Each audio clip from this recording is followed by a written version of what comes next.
ఒకే రోజు రాష్ట్రం మొత్తం మీద ఇలాంటి ఎవరు చేయని విధంగా ఒక బృహత్తరమైన కార్యక్రమాన్ని చేపట్టబోతున్నాం. ఒకే రోజు రాష్ట్రం మొత్తం మీద 13,326 గ్రామ పంచాయతీల్లో ఉపాధి హామీ పథకానికి సంబంధించి రాష్ట్ర చరిత్రలో ఇప్పటివరకు ఎవరు చేయని విధంగా చిత్తశుద్ధితో గ్రామ సభలను ఏర్పాటు చేసి గ్రామ సభ రెజల్యూషన్స్ చేయడం జరుగుతుంది.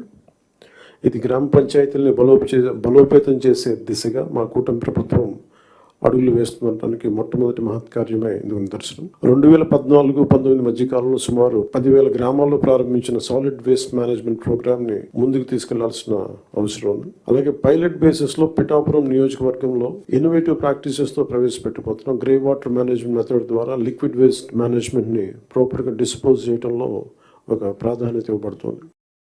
స్వచ్ఛ భారత్ మిషన్ మరియు ఇతర కార్యక్రమాల కింద నిర్మించిన ఇండివిజువల్ హౌస్ హోల్డ్ టాయిలెట్స్ని